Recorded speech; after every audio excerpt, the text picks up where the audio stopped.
বাংলাদেশের সবচেয়ে বড় শক্তিশালী তরোয়ার হচ্ছে মুসলমানদের ইমানি শক্তি, এবং প্রত্যেকটা মাদ্রাসা হচ্ছে এক একটা ক্যাম্প, যে ক্যাম্পে তোমরা কোনো রকমই করলে ক্যাম্প থেকে বারুদ যাবে।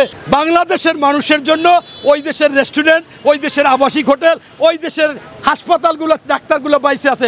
তোমাদের কপালে ভিক্ষা জুটবে, ভিক্ষা করবা কয়দিন পর। ইতিমধ্যে আপনারা জানেন যে ওই দেশে কিন্তু 3 জন পুলিশকে সাসপেন্ড করছে এবং তারা কিন্তু আন্তর্জাতিকভাবে চাপে আছে। ভারতেরও খবর হয়ে গেছে বাংলাদেশ এখন আর এইটা না।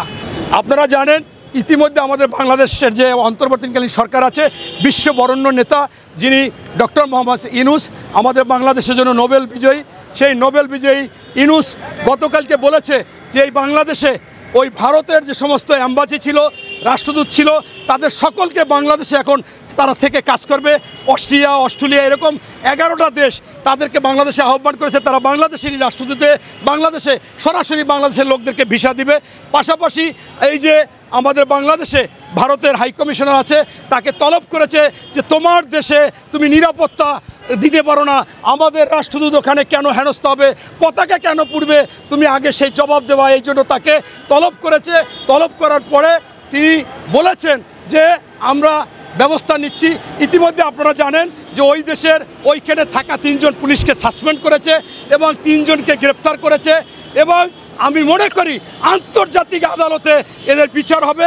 ইতিমধ্যে আন্তর্জাতিকভাবে সমালোচনার ঝড় উঠেছে যে এই আওয়ামী লীগের সরকার প্রেতাত্মা খুনি গণহত্যাকারী শেখ হাসিনাকে ওই ভারতের মোদি এবং এই মমতা এরা বাংলাদেশে ষড়যন্ত্র করে ঢুকাতে চায় বা আবারও ক্ষমতায় আনতে চায়, সেটা হবে না।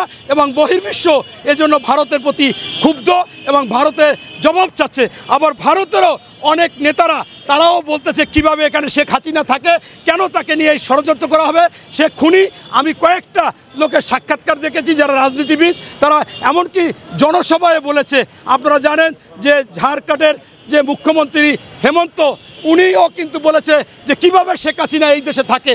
তাই ওদেশেও ঝড় উঠবে এবং ওদেশের যারা দেশপ্রেমিক আছে এই বিজেপি মমতার কথা শুনবে না, তারাও ওই দেশ থেকে তাড়াতে চাবে। এবং তারা স্পষ্টভাবে ওখানে বক্তব্য দিয়েছে শেখ হাসিনাকে সারা বিশ্বে কেউ নিতে চাইল না, ভারত তুমি কেন নিতে চাও? তাহলে কি তোমার গৃহপালিত পশু ছিল? তাহলে কি তুমি তাকে যেমন খুশি তেমন করতা? তোমার নতজানু পররাষ্ট্রনীতি নিয়ে বাংলাদেশ চালাইছে, বাংলাদেশ দিয়ে তুমি এই সমস্ত আকাম কুকাম করতা? এই প্রশ্ন কিন্তু ওই সমস্ত রাজনৈতিক দলগুলো উঠাইছে। তাই আমি মনে করি যে এই আমাদের অন্তর্বর্তীকালীন সরকার কঠিনভাবে তাদের রাষ্ট্রদূতকে তলব করে এই জবাবদিহিতা চেয়েছে এবং পরবর্তীতে আরও কঠিনভাবে জবাব দিতে হবে। প্রয়োজনে বাংলাদেশে ভারতের রাষ্ট্রদূত থাকার এখানে দরকার নাই, আমরা সর্বত্র থেকে আমরা এখানে তাদেরকে তুলে দেবো ইনশাল্লাহ। ভারতের পত্রিকা যদি 5ই আগস্টের পর রেগুলার পড়েন, আমি যেহেতু রাজনীতি করি আমি পড়ি, কলকাতায় মশা মাছি মারে হোটেলওয়ালারা, আবাসিক হোটেল, খাবার হোটেল, ভিক্ষা করার মতো অবস্থা। এই 5ই আগস্টের পর সাধারণ লোক কেউ আর যাচ্ছে না। এবং যদি এই চিকিৎসকরা বলে থাকে যে ওদের পতাকা স্যালুট দিতে হবে, তাইলে ওদের কপাল খারাপ, ওরা ওই চিকিৎসকরাও না খাইয়া মারা যাওয়া লাগবে। আর কোনো সকল চিকিৎসা হয় এই বাংলাদেশের লোকেরা যায় চিকিৎসা করে, টাকা পয়সা দেয় বাংলাদেশের লোকে। ভারতে আমি কয়েকবার গিয়েছি, ভারতের যারা আছে তারা 1 কাপ চা খাওয়ার জন্য হিসাব করে। আপনি যদি চান যে আমি 1 কাপ চা খাওয়াবো, আপনার পিছনে পিছনে 1 মাইল 2 মাইল হাঁটবে, এরকম তারা বুঝেন না, আপনারা শুনেন না। আগে দুপুরবেলা গেছে একেবারে 1টা-1:30টার সময়, কয় দাদা খেয়ে এসেছে না পরে এসে খাবেন, মানে অর্থাৎ খাওয়াবার এখন কোনো চিন্তা ভাবনা নাই। অতএব ভারতের লোকের যদি রোগও হয় তারা ওই ডাক্তারের কাছে যায় না, কোনো একটা ফার্মেসিতে যাইয়ে নিজের ট্যাবলেট খায়। এই বাংলাদেশের মানুষের জন্য ওই দেশের রেস্টুরেন্ট, ওই দেশের আবাসিক হোটেল, ওই দেশের হাসপাতালগুলো, ডাক্তারগুলো বাইসে আছে। তোমাদের কপালে ভিক্ষা জুটবে, ভিক্ষা করবা কয়দিন পর। যদি এরকম নিউজ দিয়ে থাকো, বাংলাদেশের রুগীরা যদি ভারতের পতাকা স্যালুট না করে, প্রণাম না করলে চিকিৎসা করবে না, এইটা হবে না ইনশাল্লাহ। তোমাদের ভাতে না খাইয়ে মরতে হবে, ভিক্ষার ঝুলে নিয়ে নামতে হবে। পাশাপাশি বাংলাদেশকে তোমরা যেভাবে শেখ হাসিনাকে যা মনে করেছো সেই অবস্থার বাংলাদেশে নেই। তুমি শেখ হাসিনা নিজেই বলেছিল ভারতকে যা দিয়েছি ভারত চিরজীবন মনে রাখবে, আর দেওয়ার মতো কিছু বাকি নাই। আবার তার পররাষ্ট্রমন্ত্রী বেহায়া নির্লজ্জ বলছে ভারতের সাথে স্বামী স্ত্রীর সম্পর্ক, এবং আরেকবার বলছে ভারতে বলে এসেছি আমাদের এই ক্ষমতায় রাখতে। এছাড়া আপনারা দেখেছেন এই শেখ হাসিনা বাংলাদেশে মুসলমানকে ধোঁকা দিয়ে তসবিহ হাতে নিত, হেজাব নিত।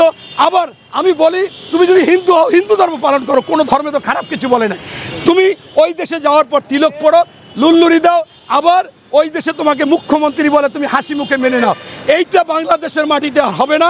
এবং এই বাংলাদেশে মোদি, মমতা, তোমরা কখনো ভালো চাও নাই। সেই স্বাধীনতার পর থেকে ফারাক্কাবাদ আমরা চেয়েছি, পানির ন্যায্য হিসাব চেয়েছি, মুকুটবিহীন সম্রাট আব্দুল হামিদ খান বাসানি লং মার্চ করেছে, কত কিছু না আমরা করেছি, তোমরা ছাড় দাও নাই বিন্দুমাত্র। তোমরা খরার সময় আমাদেরকে পানি আটকিয়ে রেখে মারো, আবার বন্যার সময় পানি ছেড়ে দিয়ে আমাদের প্লাবিত করে বন্যায় মেরে ফেলো। তাই তোমরা আমাদের কখনো বন্ধু না, তোমরা কখনো আমাদের ভালো চাও না। আমাদের বাংলাদেশের উপরে কোনো কুদৃষ্টি করলে তোমাদের চোখ উপড়ে ফেলানো হবে, তোমরা যদি লোভ করো তোমাদের জিহ্বা কেটে দেওয়া হবে। এবং আজকে আমি দেখেছি যে বিজিবির যে মহাপরিচালক সে স্পষ্ট বলেছে ওদের যেমন বর্ডারে বিএসএফ আছে, আমাদেরও বর্ডার গার্ড আছে। এছাড়া পররাষ্ট্র মন্ত্রণালয় থেকে বলেছে এই সমস্ত ওই চিন্ময় যে আছে, প্রভু আছে, তাই অন্যায় করেছে, এটাই বাংলাদেশের আভ্যন্তরীণ বিষয়, এটা নাক গলানো যাবে না। এই নাক গলালে তোমাদের নাকও কেটে দেওয়া হবে। এটাই হচ্ছে বাংলাদেশের তোমাদের জন্য হুঁশিয়ারি, তোমাদের জন্য মেসেজ। অন্যায়কে বাংলাদেশে কোনো আশ্রয় প্রশ্রয় দেওয়া হবে না। বাংলাদেশের সবচেয়ে বড় শক্তিশালী তরোয়ার হচ্ছে মুসলমানদের ইমানি শক্তি, এবং প্রত্যেকটা মাদ্রাসা হচ্ছে এক একটা ক্যাম্প, যে ক্যাম্পে তোমরা কোনো রকমই করলে ক্যাম্প থেকে বারুদ যাবে, ক্যাম্প থেকে ইমানি শক্তি নিয়ে তোমাদেরকে প্রতিহত করা হবে। আজকের বিভিন্ন টিভি চ্যানেলে দেখলাম ভারতের এই বিজেপি নেতা শুভেন্দ্র অধিকারী তিনি মিছিল মিটিং করতেছে। বাংলাদেশের কোনো লোক যারা চিকিৎসা করতে গেছে তাদের চিকিৎসা দেওয়া হবে না, তাদের খাবার দেওয়া হবে না, তাদের থাকতে দেওয়া হবে না। ইতিমধ্যে রুগীদের কোনো খাবার টাবার তারা দিচ্ছে না। এরা হচ্ছে আপনার নরপশু, এরা হচ্ছে পিশাচ, এরা মনে করেন মানুষ না, অমানুষ। তাই এই ধরনের কথা বলছে। ইতিমধ্যে বাংলাদেশ থেকে যারা ওই দেশে যেতে চেয়েছিল সেই ইসকনের সদস্য, তাদেরকেও যেতে দেয় না। এর মানে হচ্ছে যে ওদের ইচ্ছাকৃতভাবে বাংলাদেশে একটি পরিস্থিতি অশান্ত করা, এবং বাংলাদেশে যাতে কোনো সেনাবাহিনী ক্ষমতা আসে বা অন্য কোনো কিছু আসে বা যে কোনো কিছু হয়, এই জন্য আনাইলে ওদের ইসকন নিয়ে ওরা যুদ্ধ করে। সেই ইসকনের কেন সদস্যদের যেতে দেবে না? ওরা আসলে ওই হিন্দু বা প্রেমী না, ইসকন প্রেমী না। এটা হচ্ছে আওয়ামী লীগ এবং এই বিজেপি, ভারত এবং তাদের প্রতাপ্তারা এই বাংলাদেশে অস্থির করতে চায়। আপনারা তো দেখেছিলেন বিশ্বজিৎকে যখন কুপিয়ে কুপিয়ে জয় বাংলা স্লোগান দিয়ে মেরেছিল, তখন ওই জয় বাংলা স্লোগান দিয়ে যখন কুপিয়ে কুপিয়ে মারে, তখন বিশ্বজিৎ বলেছিল, ভাই আমি শিবির না, আমি হিন্দু, আমি কাপড় খুলে দেখাচ্ছি। তারপরও শেষ রক্ষা হয় নাই। সেদিন তোমরা কি করেছো? এরপরে এই ছাত্র বৈষম্য বিরোধী আন্দোলনে 3 জন হিন্দু মারা গেছে, তখন তোমরা কি করেছো? তোমরা আগে আমাদের একজন সাবেক মন্ত্রী ছিল, বাংলাদেশের নামকরা হিন্দু, বাবু গয়েশ্বর চন্দ্র রায়, তার মাথা পাঠিয়ে দিয়েছিল, তখন তোমরা আন্দোলন করনি। তার পুত্রবধূ নিপুণ রায়, তখন তোমরা কিছু করনি। আজকে বাংলাদেশে মানুষ এখান থেকে যেতে পারবে না, তাদের খাবার দিচ্ছ না, এইটা করতেছ না। আমি স্পষ্টভাবে বলতে চাই, বাংলাদেশের সরকারের আরও কঠিন ভূমিকা নিতে হবে। ভারতকে আমরা প্রস্তাব করব না, ভারতে আমরা যাব না, আমরা ভারতে চিকিৎসা নেব না। বিশ্বের সবচেয়ে এখন ভালো চিকিৎসা আমাদের বাংলাদেশে আছে, ডাক্তার আছে, এদেরকে নার্সিং করেন। প্রত্যেক ডাক্তারকে বলেন তোমরা 200 টাকার বেশি ফি নিতে পারবে না, রুগীদেরকে ভালোভাবে দেখতে হবে, চিকিৎসা সেবা ভালো